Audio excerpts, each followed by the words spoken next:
कभी कभी टूटी हुई चीज़ भी वरदान का काम करती है, वो वरदान बन जाती है। अगर टूटा हुआ घड़ा अच्छे इंसानों के हाथ लग जाए, टूटी हुई चीज़, तो वो एक अच्छी सृजनता का काम करती है।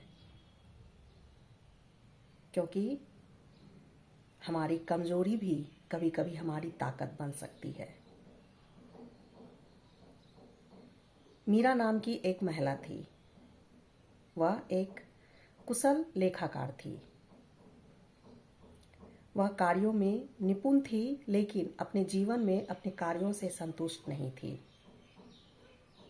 वह अपने में हमेशा कमजोरी देखते रहती थी, औरों से तुलना करती थी। उसे लगता था कहीं न कहीं मुझ में कमी है।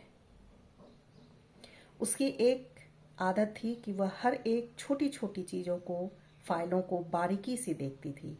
हर छोटी चीज़, गलती को वो पकड़ती थी। उसे वह अपनी कमजोरी समझती थी।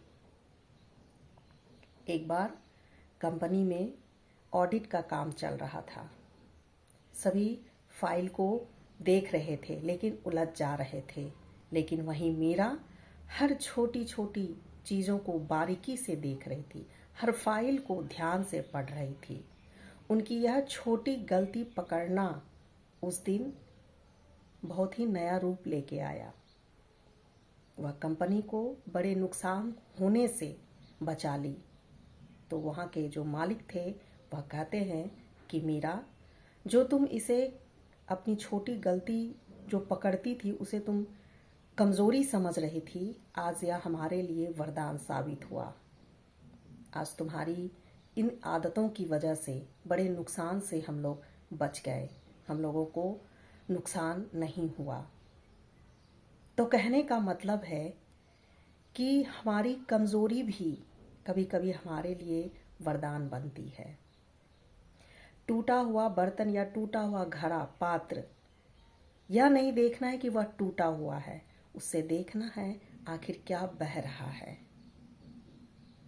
और वह सही हाथों में लगता है तो वो बहुत ही सृजनता का काम करता है, अच्छा काम करता है, आगे जाके बहुत ही नाम करता है। इसलिए कभी भी अपने को कमज़ोर नहीं समझना चाहिए। क्योंकि हम लोग कई कई बार सुन चुके हैं कि एक फूटा हुआ घड़ा भी अपने आप को कोसता था, लेकिन वही माली उसे समझाया कि तुम टूटे हुए जरूर हो, लेकिन कभी जिस राह से तुम लाए जाते हो पानी भरकर, उस राह को देखना। तो वहाँ फूलों की बगिया सज गई थी। उसी तरह हमारा जीवन भी है। अगर हमारे अंदर कमज़ोरी है तो वो कभी अच्छाई में भी बदल सकती है। क्यों?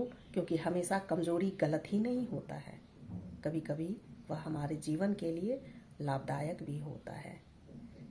इसलिए जीवन में जब भी अपनी कमज़ोरी को देखें कि यह कमज़ोरी है तो उसे ताकत बनाने का कोशिश करें और आगे बढ़ने की कोशिश करें। ओम शांति।